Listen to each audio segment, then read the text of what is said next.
شہادت ہے مطلوب و مقصود مومن، نہ مال غنیمت نہ کشور کشائی، دو عالم سے کرتی ہے بیگانہ دل کو، عجب چیز ہے لذت آشنا۔ دعوت اسلامی کے تحت ہفتہ وار عظیم الشان سنتوں بھرے اجتماع کا آغاز اورنگی ٹاؤن کی جامع مسجد سبحانی میں ہوا۔ اجتماع کا آغاز قرآن پاک کی تلاوت اور نعت شریف سے ہوا۔ ہفتہ وار سنتوں بھرے اجتماع میں دعوت اسلامی کی مرکزی مجلس شورا کے رکن حاجی محمد عطر عطاری نے شہدائے احد کی قربانیوں اور نیک مقاصد کا تذکرہ کیا۔ رکن شورا کا کہنا تھا کہ معرکہ احد میں شہداء کا اللہ پاک کی رضا کی خاطر صف اول میں رہنا اور ان شہداء کی کوششوں کے تناظر میں ہم کس مقام پر کھڑے ہیں، ہمیں اس بات کو سوچنے کی ضرورت ہے۔ ہم اپنے اپنے معاملات کو دیکھیں۔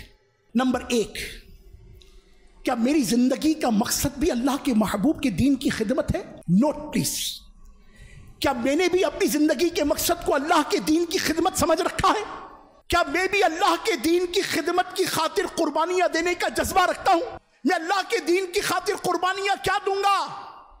مجھ سے تو نماز فجر میں اٹھا تک نہیں جاتا، میری فجر اکثر بستر پر، مجھ سے ظہر کی جماعت نماز با جماعت نہ پڑھی جائے کہ دکان پر گلے پہ کون بیٹھے؟ میری عصر کہاں، میری مغرب کہاں، میری عشاء کہاں، میرے فرائض کہاں، میرے واجبات کہاں؟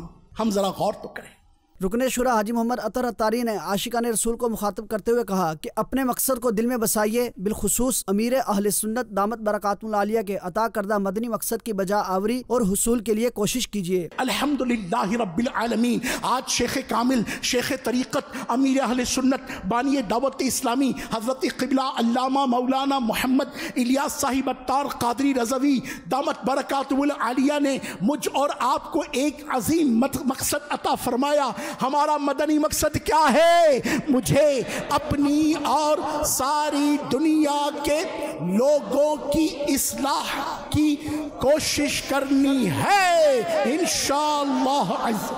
دعوت اسلامی کے تحت منعقد ہونے والے ہفتہ وار اجتماعات کراچی کے علاوہ ملک کے دیگر شہروں میں بھی منعقد ہوئے۔ دعوت اسلامی ہے یہ، دعوت اسلامی ہے، دعوت اسلامی ہے یہ، دعوت اسلامی ہے۔